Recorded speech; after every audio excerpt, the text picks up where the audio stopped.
Banyak analis politik yang mengatakan there is no cure for an incompetent government. Tidak ada solusi, tidak ada obat, tidak ada cara untuk memperbaiki sebuah pemerintahan yang memang tidak kompeten.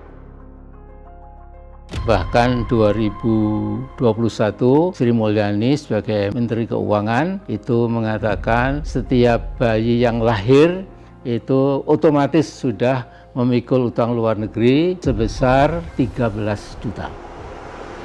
Ini luar biasa. Assalamualaikum warahmatullahi wabarakatuh. Alhamdulillahirabbil alamin.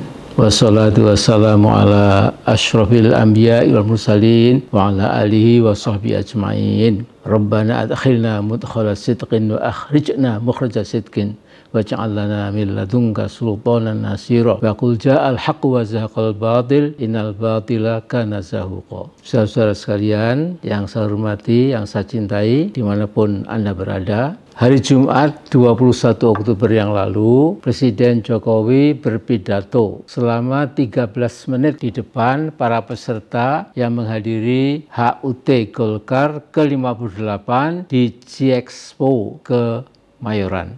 Hampir semua ketua dan sekjen partai hadir dan juga tokoh-tokoh partai lainnya. Nah, suasananya cukup meriah, ceria, dan juga banyak tepukan tangan. Namun ada sepenggal sambutan Pak Jokowi yang sangat buat saya paling tidak itu mengagetkan, yakni tatkala Pak Jokowi menyampaikan pesan lebih kurang ini ya, menentukan capres dan cawapres tidak boleh sembrono. Ini kata Mas Jokowi ya. Prosesnya harus dengan cermat, dengan ketelitian, dan dengan hati-hati. Ibarat memilih pilot dan kopilot, kata Jokowi, tidak boleh sembarangan. Bisa-bisa pesawatnya mendarat entah di mana, mungkin juga istilah saya crash. Nah, kalau pilot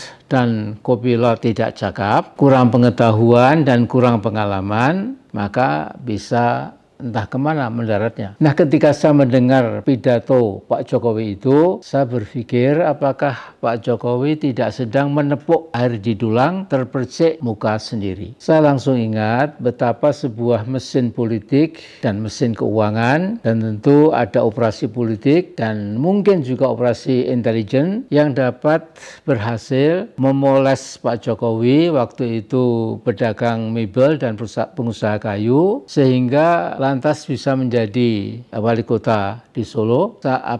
Selesai dengan periode kedua, baru 2 tahun, kemudian lari ke Jakarta, ikut berkompetisi, berhasil menjadi gubernur DKI. Nah, jadi tahun 2012 itu Pak Jokowi sudah bisa jadi gubernur ya.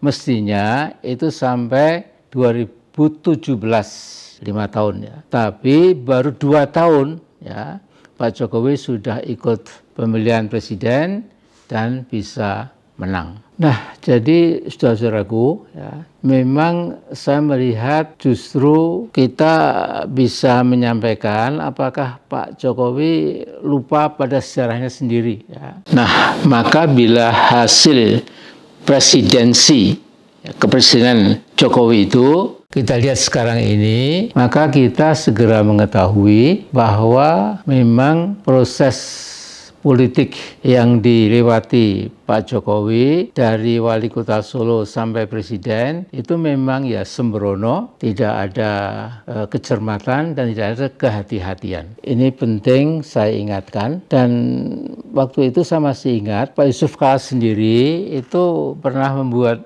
video 3 menit kira-kira yang isinya itu mengatakan kalau Pak Jokowi ikut jadi capres, ikut pertandingan presiden itu ya, maka negara Indonesia bisa hancur. Itu kata Pak Yusuf Kala itu. Pak Yusuf Kala mengingatkan ini memilih presiden untuk 240 juta rakyat waktu itu bukan perkara uji coba, bukan perkara semaunya, tidak ada nilai dan sebagainya ya. Jadi kira-kira Pak Jokowi itu mengatakan bahwa kalau mau jadi presiden itu tentu ada pengetahuan, ada pengalaman, dan juga ada katakanlah kompetensi. Jadi kalau istilah teknisnya mestinya siapapun yang nyapres atau nyawapres itu harus punya knowledge, punya experience, pengalaman ya, dan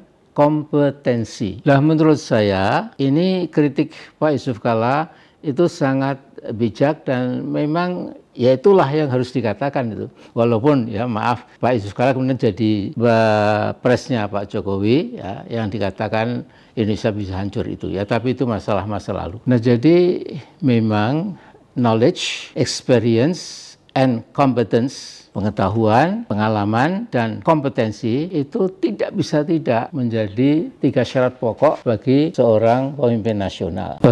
Dalam buku saya, Risalah Kebangsaan, pilihan Pak Jokowi mundur atau terus ya, itu saya tulis di sini ya. Banyak analis politik yang mengatakan kira-kira ya, there is no cure for an incompetent government. Tidak ada solusi, tidak ada obat, tidak ada cara untuk memperbaiki sebuah pemerintahan yang memang tidak kompeten. Bahkan saya mengatakan from day one Pak Jokowi has been carrying a portfolio of incompetence. Jadi sejak hari pertama jadi presiden, hakikatnya Pak Jokowi itu memang mengusung ya, membawa sebuah portofolio inkompetensi. Nah, kalau sekarang seperti ini keadaan kita, tentu tidak usah heran. Bagaimana bahkan 2021 Sri Mulyani sebagai Menteri Keuangan itu mengatakan setiap bayi yang lahir itu otomatis sudah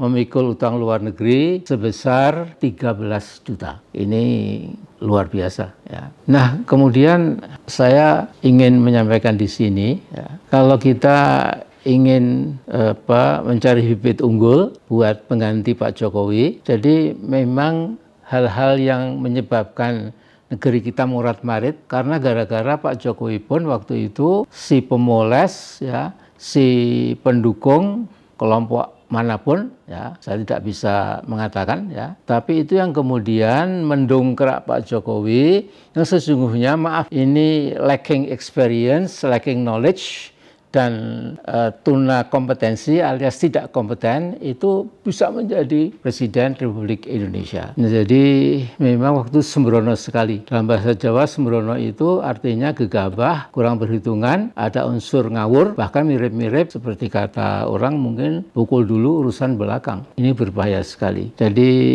saya menyampaikan ini apa yang saya yakini.